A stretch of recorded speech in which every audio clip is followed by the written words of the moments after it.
Okay, good afternoon, everyone, and welcome to the Ajax Public Libraries program, Migratory Birds, How Can We Help? In partnership with FLAP Canada and Feather Friendly. My name is Julia Campbell, and I am the Adult Services Librarian at the Ajax Library. I just wanted to start with a couple of housekeeping items before we start our presentation. Today's presentation is being recorded, so I would ask that you please keep your webcam and microphones off so that you are not displayed or heard in the recording. The camera and microphone icons can be found at the bottom left of your screen. After the presentation, we will have time to ask questions, at which point I will stop the recording to protect everyone's privacy. At that point, please feel free to unmute yourself and turn your camera back on if you wish to do so. In the top right of your screen, you can choose the view you prefer. Speaker view will allow you to see the speaker beside the presentation, and gallery view allows you to see all the participants in the program. I leave it to you to decide which view you prefer. The chat button is along the bottom if you have any questions or comments you would like to share. You have the option of chatting with everyone, or you can send a private message to me, Julia. Please feel free to ask questions, and we will do our best to get to them either during the presentation or at the end during the Q&A period. If you would prefer not to see the chat along the side, click the chat button at the bottom again and it will disappear. If we have any phone participants, you can press *9 to raise your hand and *6 to unmute yourself. And just as a test for the chat function, if you feel comfortable sharing where you heard about today's program, please type it into the chat.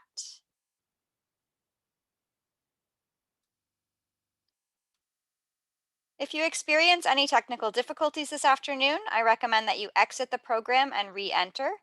If you continue to have difficulties, please place a comment in the chat and I will do my best to assist you. Phone participants, please press *9 if you require assistance. I think that covers the basics, but please, if any other questions come up, don't hesitate to use the chat function as I will be monitoring it throughout the presentation. Now, before I introduce our two presenters, I have a quick poll just to see how much you all know about this topic. So if you wouldn't mind, I'm going to launch it now. So the question is just how much do you know about what we can do to protect migratory birds in an urban environment? And the choices are I'm very knowledgeable, I'm slightly knowledgeable, or I don't know much about this topic. So I'll just give you about a minute to answer that. And it's anonymous, of course. So I see some people heard about the program on Facebook. That's great. Ajax Library, video conference in the local paper. That's wonderful. So I'll just give you about 10 more seconds to answer that question, and then we can see the results.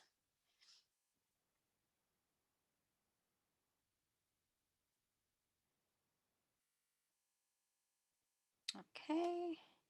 So it looks like about 65% of our audience is slightly knowledgeable, so that's great. Okay.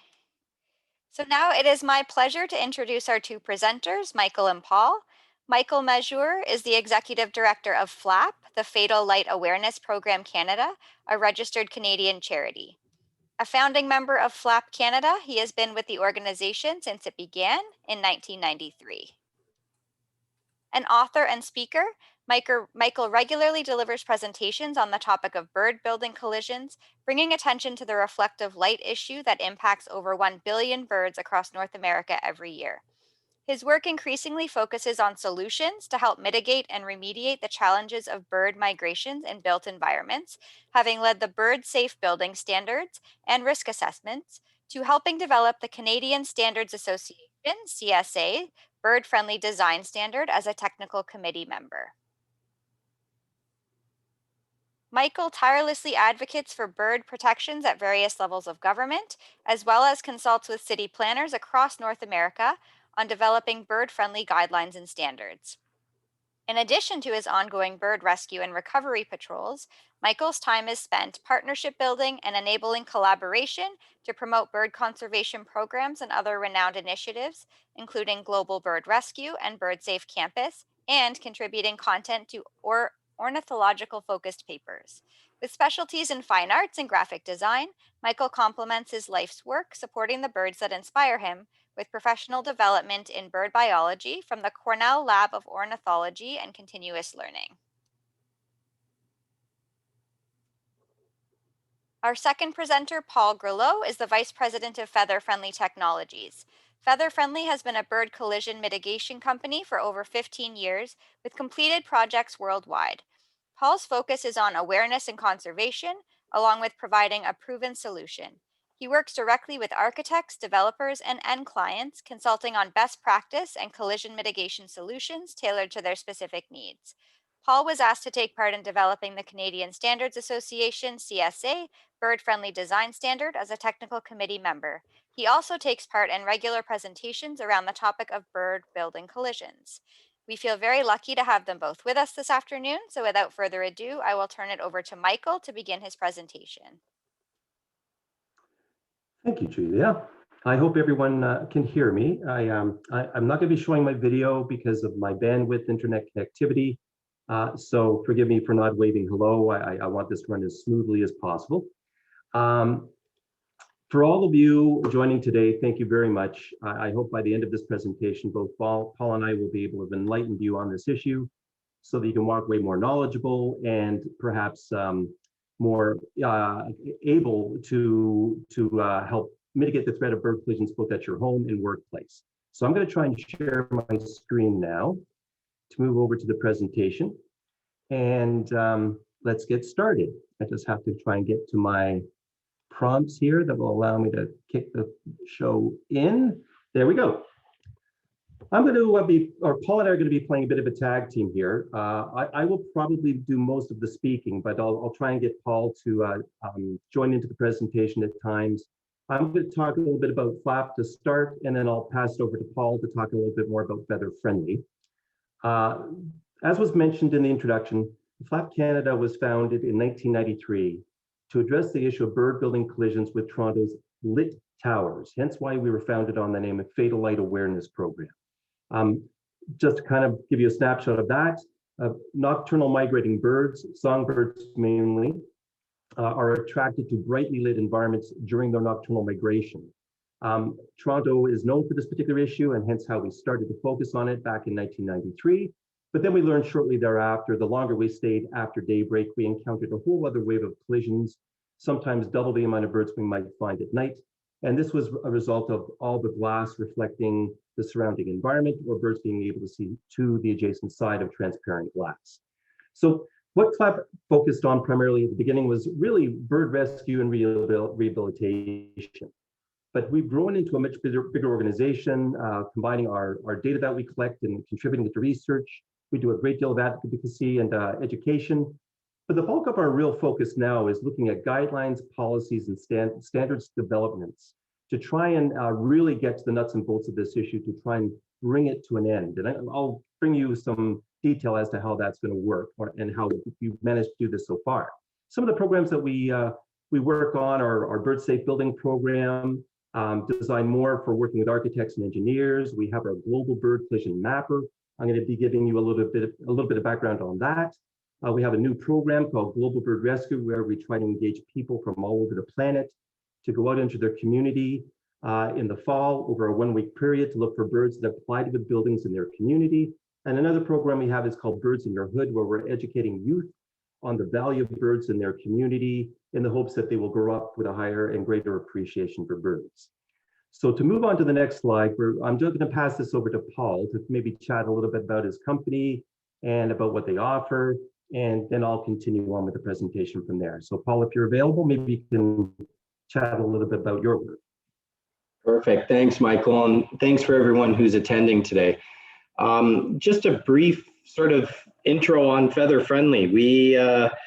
We started approximately 15 years ago. And actually, there's even a further history of that with Michael and our owner, George, dating back to, I believe, the 90s about bird mitigation or collision mitigation and thoughts and ideas. And end result is Feather Friendly started based on the need to mitigate collisions.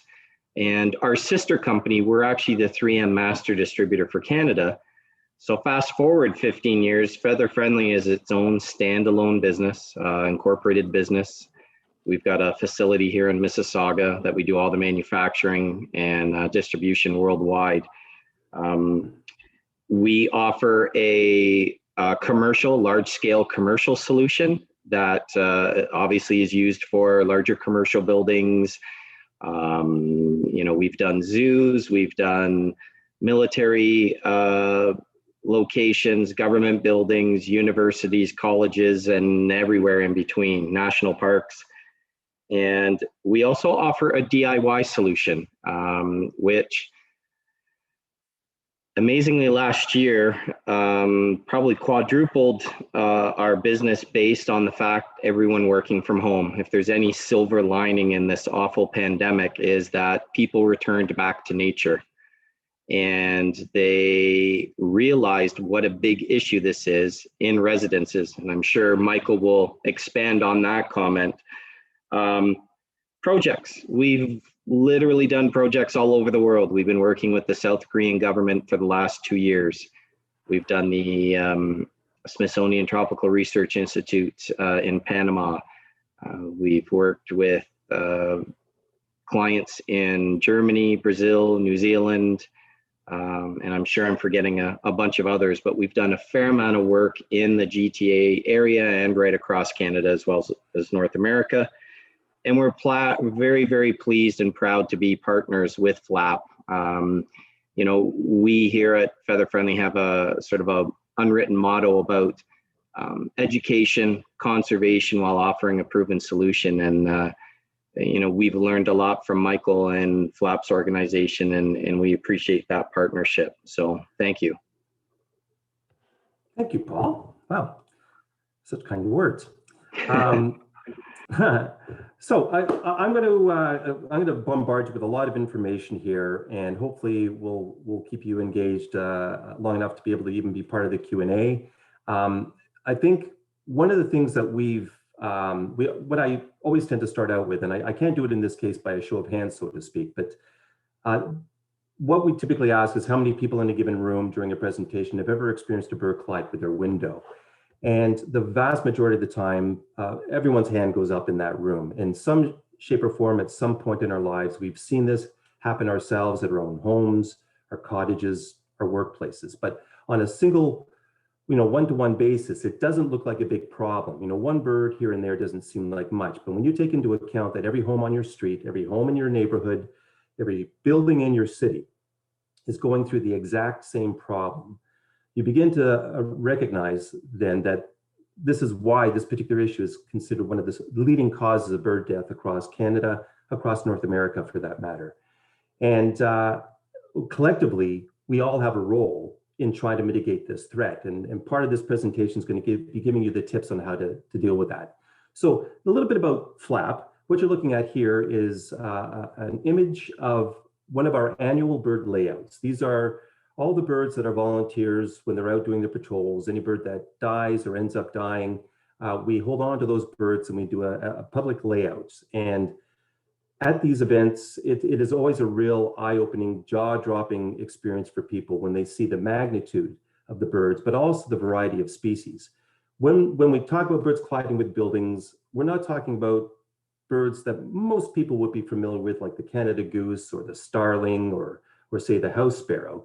These are birds that are just passing through our region during the migration seasons, here for only a short period of time, just having to pass through our urban environments. And they are the most vulnerable to these collisions. So, and to date, FLAP has picked up 172 species, 21 of these species, which are at-risk species. So it's very important that we focus on this issue for those very reasons. As was mentioned, we started out in 1993. Our volunteers run various schedules before and after daybreak, monitoring buildings all over the GTA, right out to Mississauga, up to Markham. We also have other individuals in other parts of the province and the world that go out into their communities looking for birds for other organizations or even for themselves or FLAP. And it's staggering to see the number of birds that people are encountering.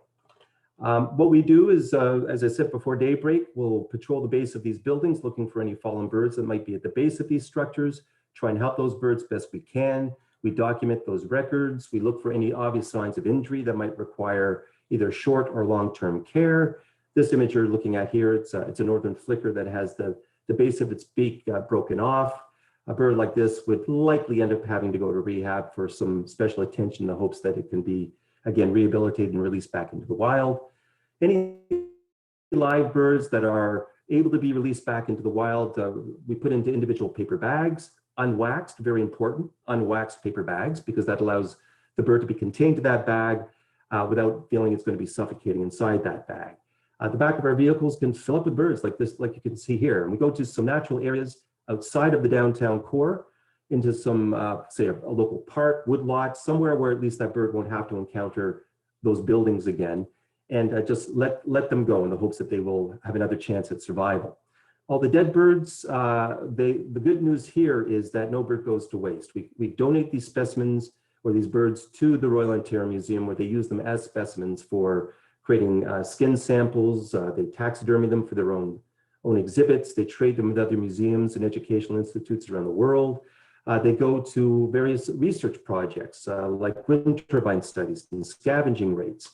So the good news is, again, that as sad as it is, these birds have had to die from this encounter with the human-built structure, they go to good use. So the species we encounter surprise people. Again, the more common species we pick up are birds like the white-throated sparrow, the ovenbird, the ruby-throated hummingbird. More people would be familiar with the ruby-throated hummingbird. Some of the other more at-risk species we encounter are the Canada warbler, the eastern whippoorwill, and the wood thrush. And the tragic part of this is that as the months and years go by, the very birds that we started to pick up in the early 90s that were once a robust population are slowly but surely ending up on the endangered species list, on the species at risk list. And so all the more reason, again, we need to focus on saving these birds' lives when we can, as soon as possible, in order to try and reverse this leading cause of bird death. So when we look at the city of Toronto, Toronto is like a perfect storm for this issue. If you look back and look at North America as a whole, there are 4 major migratory corridors that basically cover the entire continent, starting with the Pacific, Central, Mississippi, and Atlantic corridors. The thing about Toronto is it sits beneath 2 overlapping corridors. Not only that, it sits up against a large body of water. Plus, it's one of the more green cities out there. So all these variables, all these characteristics increase the concentration of birds in and around the Toronto region during the migration season, which makes it that much more vulnerable to collisions with our urban built environment. Now, here's the other interesting aspect of bird collisions. When you look at the nighttime issue where birds are attracted to light, it's a relatively easy issue to resolve. But during the daytime, you have all this glass everywhere. And again, it's not just limited to commercial structures, it is everywhere. You don't have to be a major high rise to kill the abundance of birds. Any building up to 16 to 20 meters above grade is called the hot zone. It's where the birds tend to congregate in vegetation, where they're foraging for food, from insects to seeds to fruit, and they're moving through those tree canopies, gobbling all that food up to try and replenish their energy reserves. But then, unbeknownst to them, as they fly to the next tree, it's in fact a reflection of the tree that they just left. So there's this massive highway traffic of birds that move through these tree canopies, which means even our homes sit right within that hot zone. And with that, again, we need to find ways to mitigate that threat. Now, once you begin to understand how modern architecture can be a threat to birds, you begin to wonder, why on earth do they continue to build structures that you would think are almost being designed deliberately to kill birds? And one of the more popular trends that is beginning to fall out of popularity is mirrored glass. Mirrored glass arrived on the landscape as a technique to throw heat away from a building. But then they realized this is an aesthetic, architectural aesthetic that was very appealing to the human eye.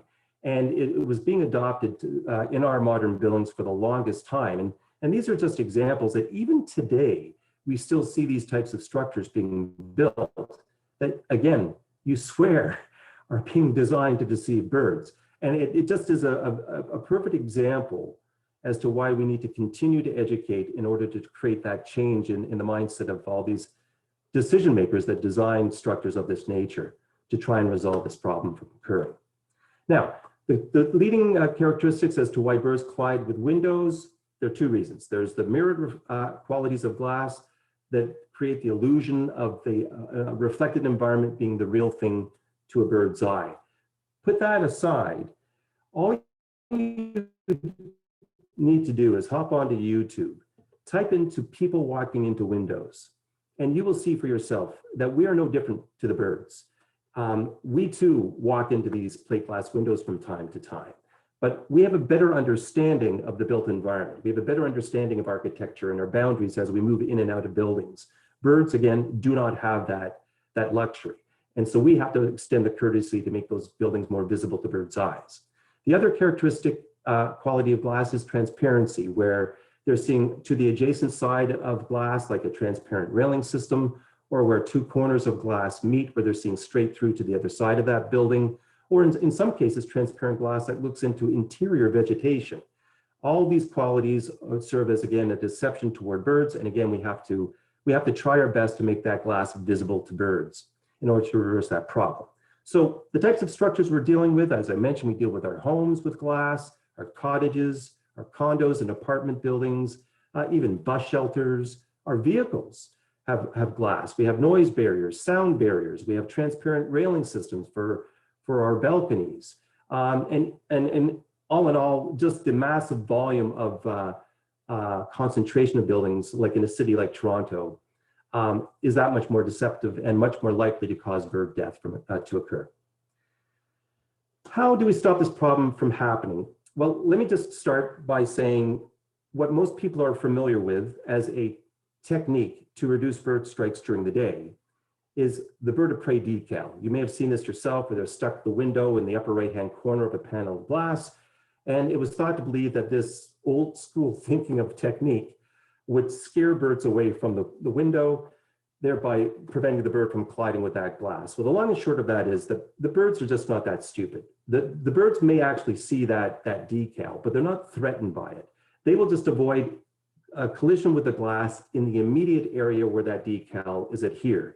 All the rest of that exposed glass continues to deceive the bird, and they will collide with the glass in that area. So what you have to do is you have to put a pattern on that window, and it can be any pattern you want it to be, but it has to meet a certain maximum spacing of a certain size. And for the longest time, and to this day, quite frankly, spacing of a marker on a window, whether it's like you see here, a series of solid lines, it could be dots, it could be zigzags, it can be any pattern you want it to be.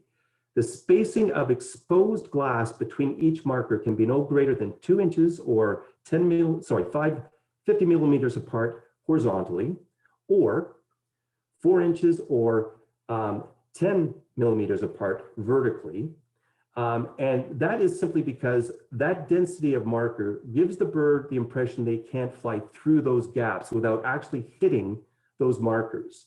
They don't see those as a reference, they see that as a solid object to avoid. And what the bird will do is decide to find a way around that marker. They won't tend to fly directly into that glass.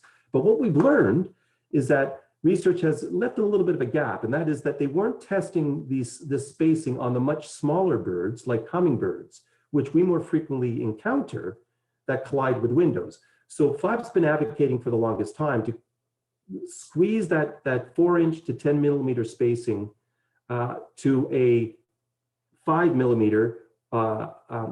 millimeter or 2-inch spacing. So it's almost like a cube effect. And I'll show you some examples of that, of what that might look like. And here is an example of, funny enough, what feather-friendly markers might look like on a window. You see a black dotted pattern on the glass. That is how you need to cover an entire surface of a window with a marker, not just localized like the bird of prey decal. It has to cover the entire surface. It also has to have a strong contrast. So if you put a marker on a window that is dark and you're reflecting a dark surrounding outside that building, it's going to be difficult to see that marker. So you need to increase that to a brighter color. In this case, a white marker. That will stand out more to the bird's eye. But if you happen to be reflecting sky, which is open space, again, that white marker becomes difficult to see. So it's better to go back to a dark marker. What we'd advocate for is a duotone. And this is one of the tougher things to get standards to adopt, because then whatever marker you choose, as long as it varies from light to dark, it's visible in both light and dark conditions. And we feel that this is very much the direction visual deterrent, collision deterrents need to go in the future.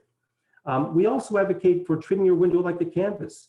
It does not have to be dots. It does not have to be a solid line. It can be any shape, again, as long as it meets that spacing between each marker. And the example you see here on the right-hand side of your screen just shows some variations of shapes that meet that criteria, that once again allows you to see in and out through your window, but also meets all the measurements necessary for the bird to see that glass as a solid object. The other thing that's very important for you to know about is that the marker has to be on the outside surface of your window. What a lot of people will do is they'll draw their blinds or their drapes as a technique to create a visual reference to the bird so they don't fly through that window. Or they'll take that bird of prey decal and stick it to the inside of their window rather than the outside of their window. The problem with that is, and this is quite a fascinating aspect of this issue, is that the outside surface of your window also acts as a mirror, even if it is transparent. And as the example, as you can see here, you're looking in through a window from the outside into a living space in a home. In the morning, you can see straight inside that window. But then as the daylight shifts and it changes its angle, that transparent view of the interior suddenly becomes a mirrored reflection of the surrounding environment. So that what happens, anything that you put on the inside of that window is hidden by that reflection. So it's very important outside surface. And a great example of that is in Toronto, the Pan Am Centre treated all their windows at the Aquatic Pan Am Centre in Markham with a bird deterrent frit pattern. And I'll explain what that is in a moment, but you can see the pattern in the glass itself, very similar to the dotted pattern.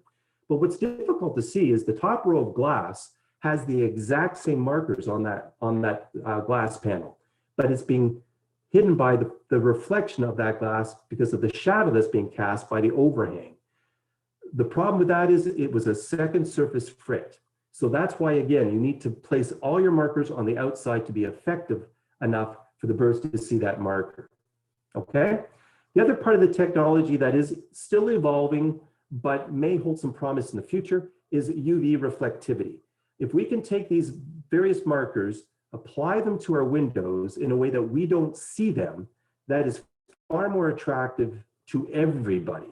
And so the concept is birds see a certain spectrum of ultraviolet light that we as humans do not see. And a great way to kind of help you understand that is the bird that you see in front of you, the one on the right is how we interpret that bird, how we see that bird. The bird on the left is how the birds perceive each other. And that's why UV reflectivity in their plumage plays, in this case, an important role in terms of attracting their mate, for instance. But if we can apply that same technology by placing invisible markers with UV reflectivity on the window, we stand to create that invisible fix for bird collisions while, again, achieving our aesthetic appeal for not being able to see the markers. Now, there's a product out of Germany called Ornilux that have attempted to create a product for this very purpose. The problem is it is a second surface treatment. So until they figure out how to put it on the outside surface of glass, it's just not proving to have the level of effectiveness that they were hoping it would. This is the formula. I won't bore you with the formula on how this works, but there is a certain wavelength of light that allows UV reflectivity to be visible in the bird's eye, and that still has some work to be done as well, okay? Now, something very important for you to know. One of the tips that you can apply at your home to help reduce bird strikes is your bird feeder placement. People tend to place their bird feeders in the worst possible location that will increase the potential for a fatal collision with your windows. And that typically, it ranges anywhere between 1 meter to 5 meters of a given window. People more often place it within the 5 meter distance because they don't want to scare the birds off their feeder every time they get up and move from one end of the room or the other, whatever it might be that scares them. The activity inside your home will scare them away. But it's been proven that you need to place that feeder as close as possible to the window. In fact, 1/2 meter or less is the ideal. In fact, if you can go out and purchase a bird feeder that allows you to place it right onto the window itself, that's even better. And that's simply because it doesn't stop the potential for a bird to hit the window. It's just there isn't the momentum behind the bird's flight that will allow them to have fatal impact or cause an injury to that bird. They glance the glass instead of having solid impact with that glass. So ideally, 1/2 meter or less, right up against the window if you can, okay? Now, just a little bit about how the research works that helps determine whether or not a marker on a window works effectively. There's 2 different schools of approach here on testing product. One is out of called Powder Mill, which is through the American Bird Conservancy, where they have this long tunnel where they capture a bird in a mist net. They let the bird go at one end of the tunnel, and on the other end of the tunnel are 2 panels of glass, one treated with a marker, the other without a marker. And they count how many times the bird goes to the treated versus the untreated marker to measure its effectiveness. The other study is at Muhlenberg College in Pennsylvania, where they have these bird feeding stations at a distance of these individual glass panels, and each glass panel will have a different marker on it, and they count the number of times a bird actually does collide with those panels.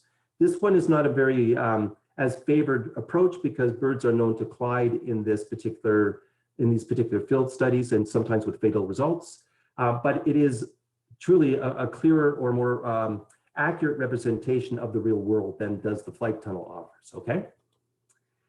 What is the next one here? Right, so some good news. The city of Toronto was the first city in the world to introduce bird-friendly development guidelines. These guidelines were released in 2007.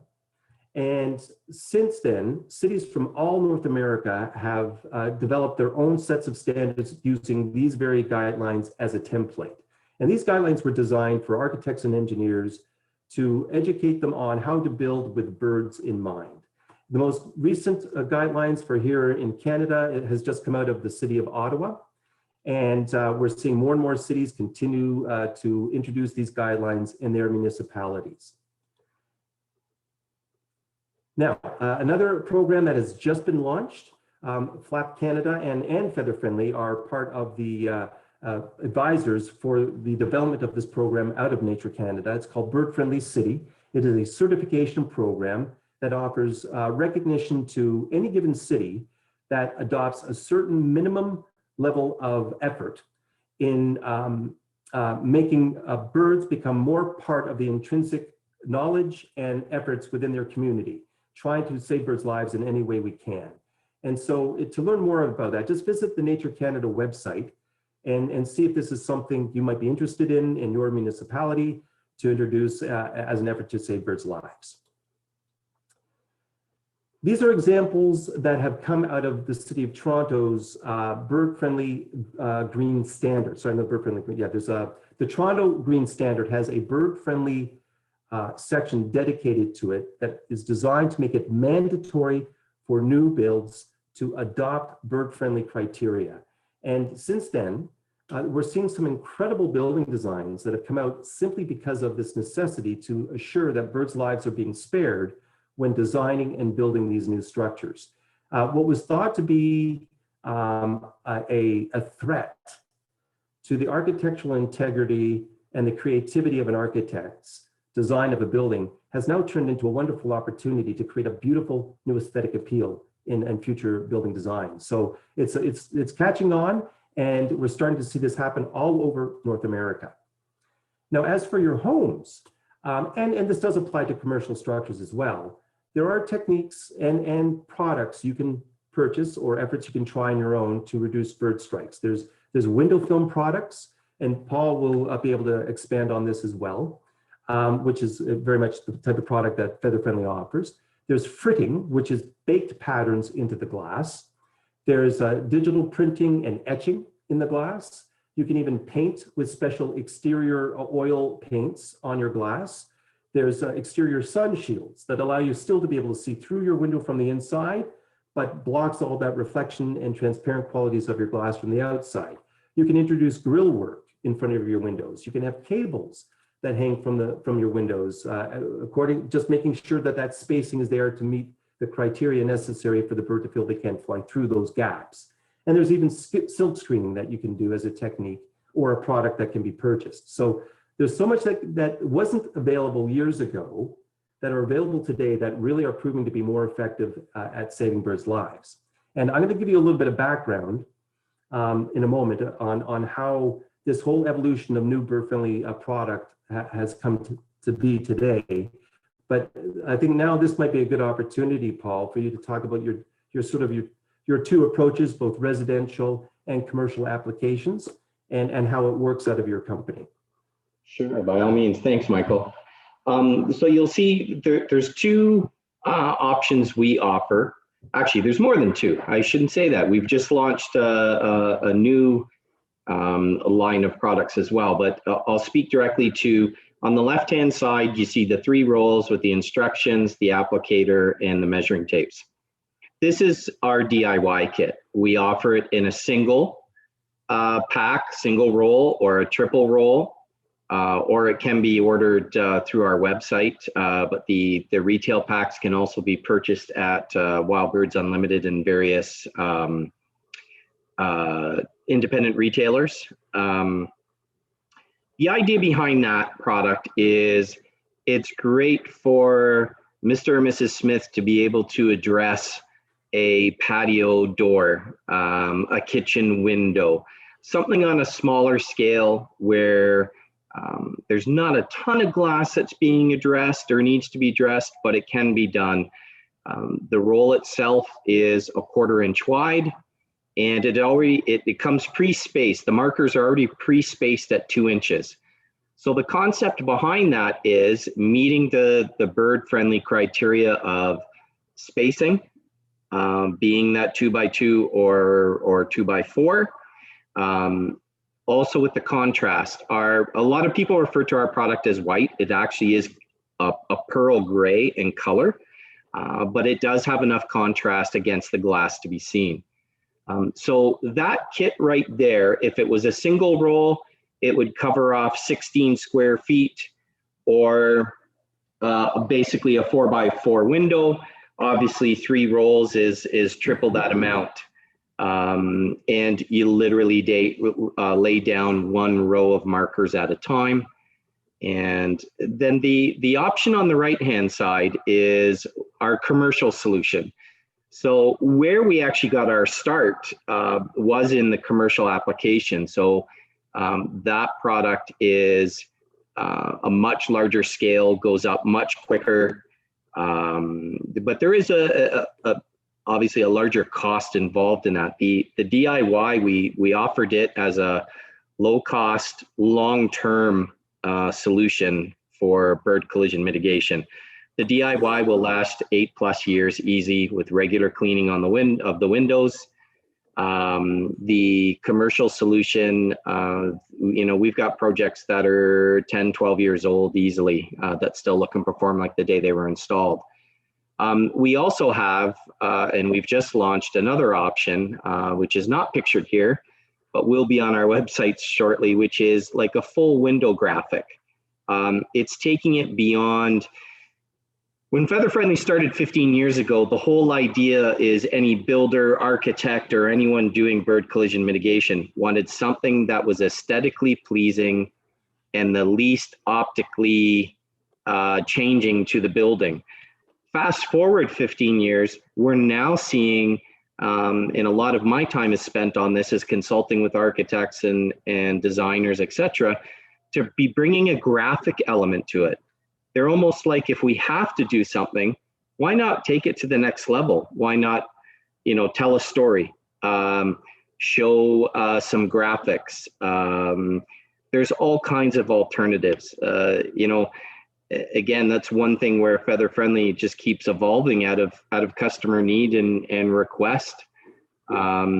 we've done some pretty interesting installs with various options over the years, and continue to grow that end of our business. Wonderful. Okay, let me go to the next screen here. Okay, so I'm going to give you a little bit of background, and once again, I'm going to be pointing to Feather Friendly here, and it demonstrates the history that's taken place here. The city of Markham was the first city or government-owned building that did a mass-scale window application designed to mitigate threat of bird collisions occurring at this particular building. And this is where, Paul, you can probably even talk a little bit about the evolution here, but this initial installment was a transparent film that had a pattern printed on it, and the entire film itself stayed on the window. But what was discovered is that as the years went by, that transparent film went milky and made it very difficult for people inside the building to be able to see out of it. So Paul, I don't know if you wanted to maybe talk about that evolution at all? Yeah, by all means. Would that be of interest? Sure. Great. Yeah, so again, the original inception of Feather Friendly and some of the current products out there is a full film application, is taking a full piece of film and covering that entire piece of glass. What happens with film is it can degrade over time. Water can get in behind it and it can peel or crack from a corner. The actual material itself can degrade, get milky, as Michael mentioned, discolor, yellow. The durability and longevity, we learned a lot in the very beginning. That's why, again, the evolution of our product lent itself to dots and small linear patterns, because there's not a huge edge that's exposed that water can get in behind, or during cleaning something can get caught on it and remove the marker. So our product today, you could almost envision it as almost a huge transfer sheet. The idea now is, and we've got lots of history and testing to back this up, is that just having individual markers on the glass, not full film, actually lends itself to the durability and longevity of the product. So again, a commercial building may be spending a fair amount of money up front to deal with this issue, but they're not having to worry about it for 12 to 15, possibly even further years along the way. Again, the same with the DIY. We use a premium product that does have that inherent durability and longevity. Awesome.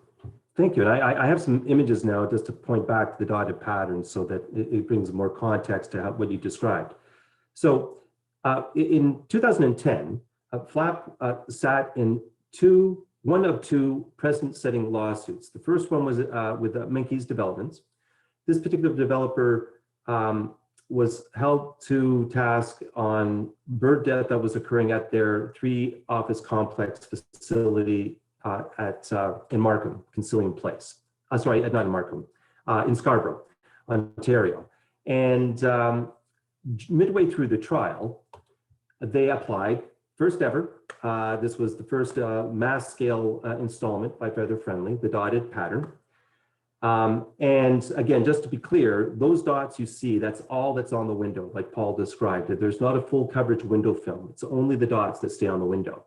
Now, the interesting thing about this installment was prior to it, the owners and operators were reluctant to adopt anything that would be a full coverage marker on their window to save birds' lives, because they feared the aesthetic appeal of their building was going to be compromised.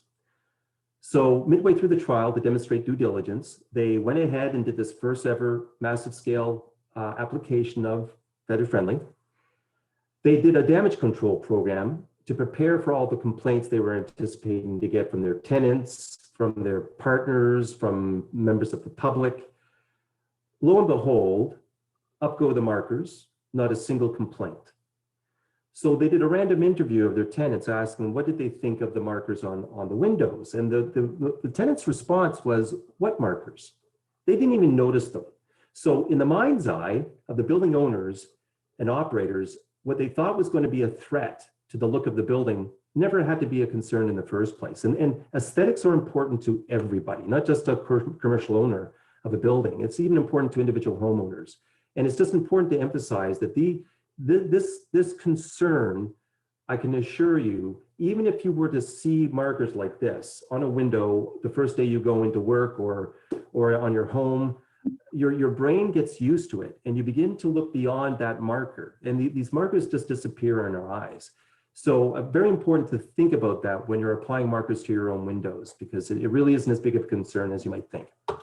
The second trial took place in 2013. The verdict came out. It was with Cadillac Fairview. Same sort of situation, large-scale bird death occurring at their facility. Both of these parties were let off on due diligence. However, in the second trial, the judge we'll say, piggybacked on an existing section of the Environmental Protection Act. So what happened was they had a series of experts that sat on the stand that were able to demonstrate that once daylight hits a window, reflects off of its surface, it's reflected in the form of radiation. So under the Environmental Protection Act, there's a section dedicated to contaminants, where anyone who emits a contaminant that harms or kills a migratory bird and doesn't take mitigative action to prevent those strikes from occurring, they can be held accountable under the law. Well, under the list of contaminants is radiation.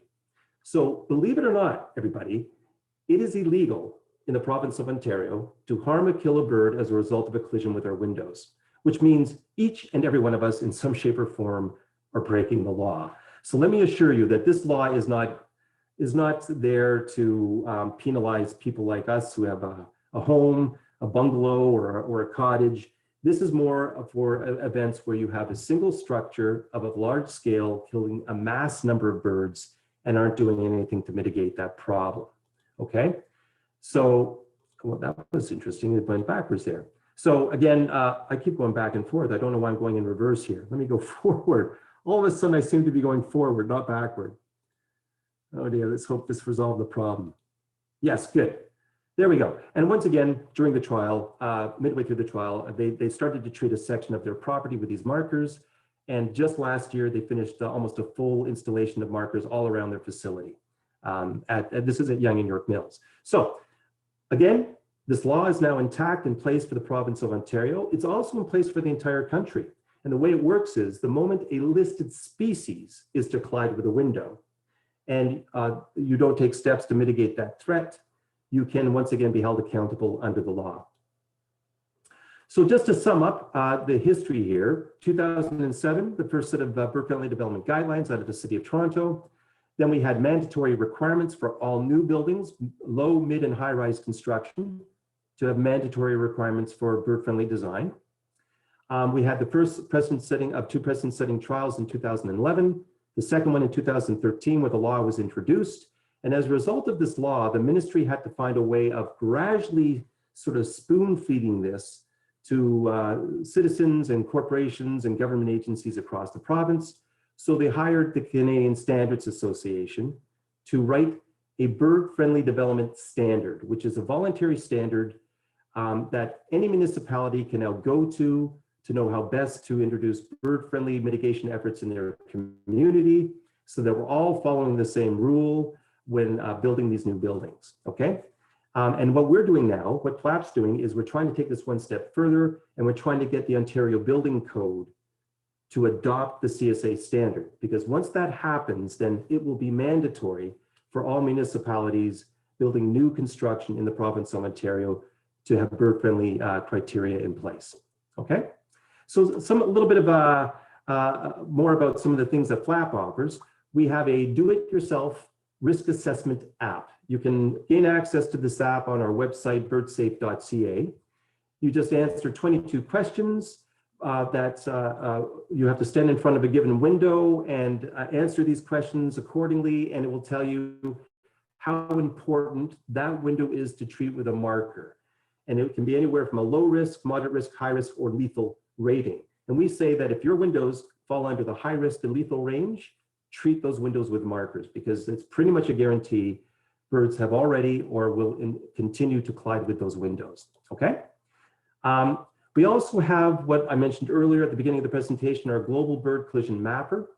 This is a GIS online or website database that allows you, once you register on this site, you can enter a bird collision record live. So if you stand outside a building in downtown Toronto, you sign in on your cell phone, you can enter that collision, and it drops itself as an entry on this map that, again, anywhere around the world, people can enter. And we have almost 65,000 entries on this mapper now. For now, most of them coming out of Canada and the United States, but it's rapidly growing.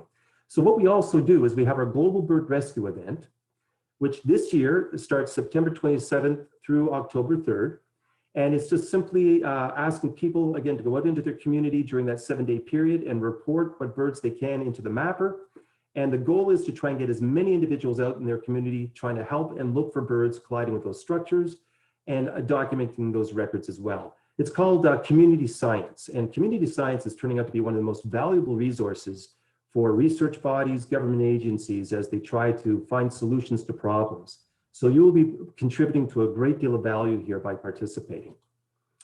And just to sum up why it's so important that we focus on these birds, aside from their beauty and their plumage and their song, these birds play an essential role for our environment, for our economy, and just for our own peace of mind.